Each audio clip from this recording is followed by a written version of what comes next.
morning everyone, how are you today? I'm fine and I hope that you're fine in your home too. My name is Rizky Dewata and I'm going to teach you about procedural text. Untuk materi yang kita pelajari di video hari ini yaitu definisi prosedur teks, terus tujuan prosedur teks, dan jenis-jenis prosedur teks, generic structure prosedur teks, language feature-nya, dan contohnya. Dan sekarang kita akan menuju ke definisi dari prosedur teks. Nah, sekarang kita akan mempelajari tentang deskripsi dan tujuan dari prosedur teks. Deskripsi dari prosedur teks adalah prosedur text is a text that is designed to describe about how to achieve something through the sequence of action and steps. Jadi prosedur teks itu adalah teks yang dirancang untuk menjelaskan bagaimana sesuatu dapat dicapai dengan menggunakan aksi-aksi yang berurutan dan langkah-langkah yang berurutan di dalam prosedur teks tersebut. Sekarang kita akan mempelajari tentang tujuan dari prosedur teks.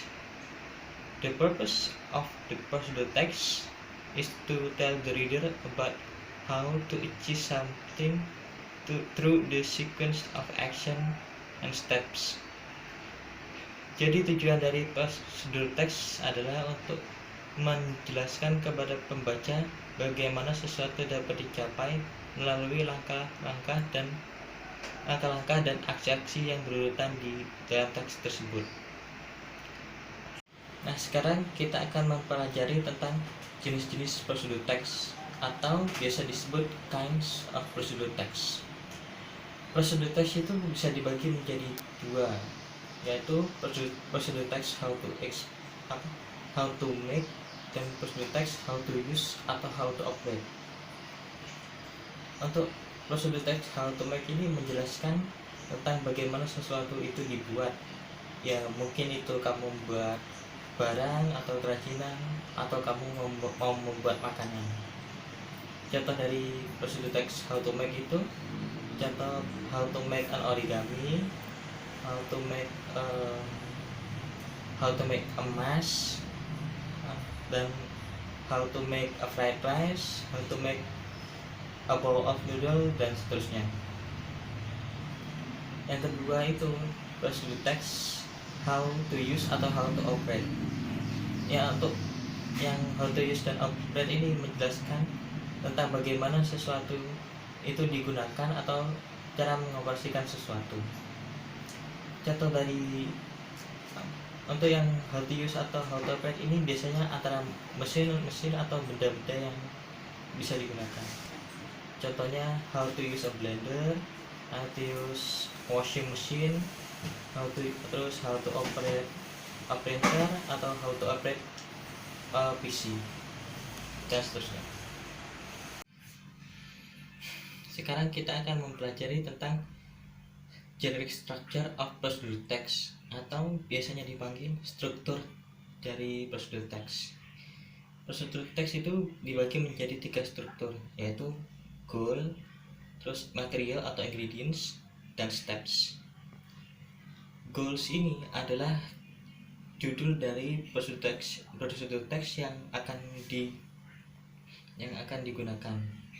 Jadi di goals ini memberitahukan tentang apa yang ingin dicapai dalam prosedur teks tersebut.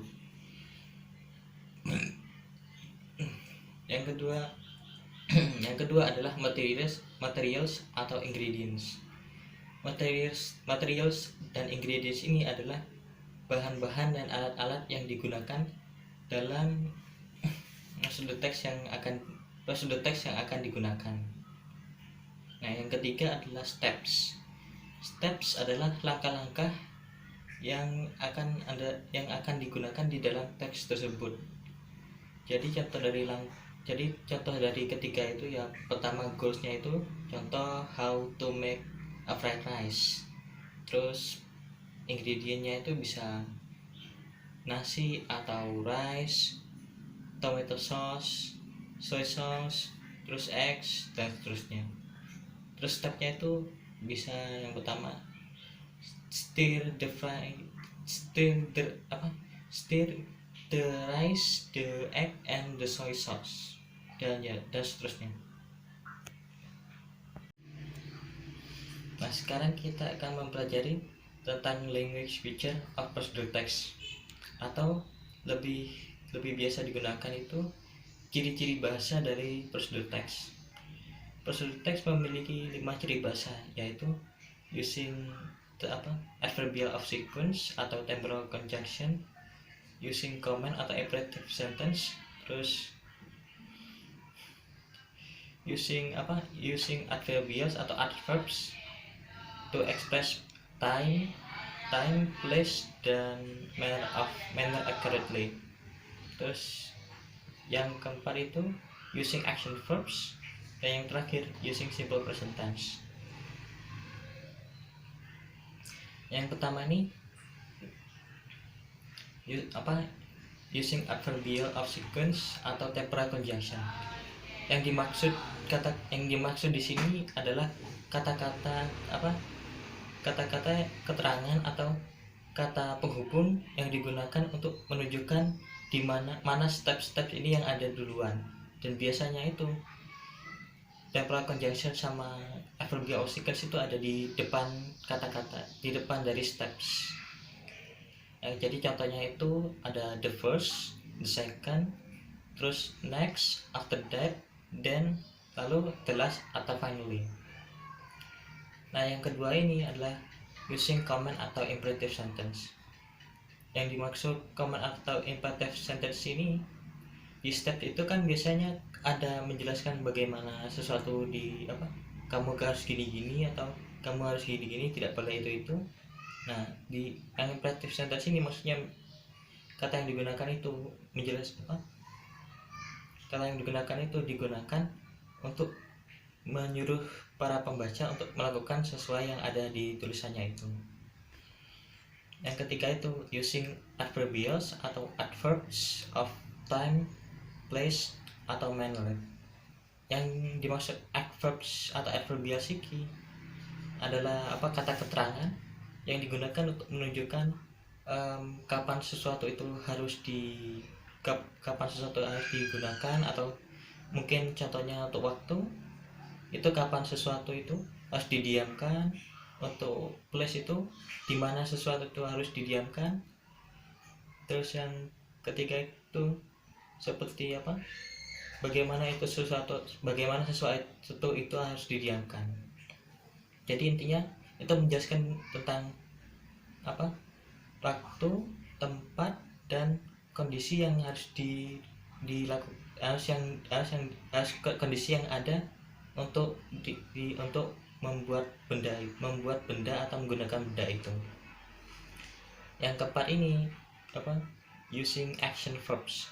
Action verbs ini maksudnya adalah kata-kata kerja yang menunjukkan sebuah aksi atau menunjukkan sebuah tindakan yang nyata, misalnya memasak, atau misalnya memotong, terus memotret, dan seterusnya.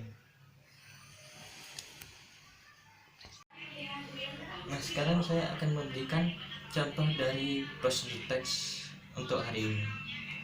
Yang bisa dilihat di sini saya memberikan contoh prosedur teks tentang how to make a fried rice. Bisa dilihat di anak panah yang warna biru yang di atas itu judulnya atau goalsnya, dan goalsnya itu how to make a fried rice, ya, atau bagaimana cara membuat nasi goreng. Nah, di bawahnya itu yang dikasih tanda warna merah itu adalah ingredients yang akan digunakan untuk prosedur teks yang ini. Salah satu ingredientsnya itu kosher salt, terus rice, terus sesame oil, dan seterusnya. Nah, sekarang Anda bisa melihat di sini ada step-step atau langkah-langkah dari prosedur teksnya ini. Kan bisa dilihat di apa? Di ini akan ada 1 2 3 4 5 steps, dan di depannya itu, di depan kalimatnya ada kata-kata penghubung atau kata-kata menghubung seperti the first, the apa, then, after that, terus next, dan finally. Di situ kalian juga bisa melihat ada apa, ada kata imperatifnya itu seperti hit a large skillet over a high, hit until bla bla bla. Kan ini sudah bisa dilihat semua kata-katanya, ini kata imperatif atau command sentence. Terus di sini kan ada kata keterangan seperti about 2 minutes atau until fragrant dan seterusnya. Dan di sini semuanya ini ada action verbnya seperti cook atau add, terus pour, nah dan seterusnya. Di sini dan semuanya ini sudah menggunakan simple present tense. Baiklah, sekian dari video saya. Semoga video ini bisa bermanfaat. Wassalamualaikum warahmatullahi wabarakatuh. Goodbye.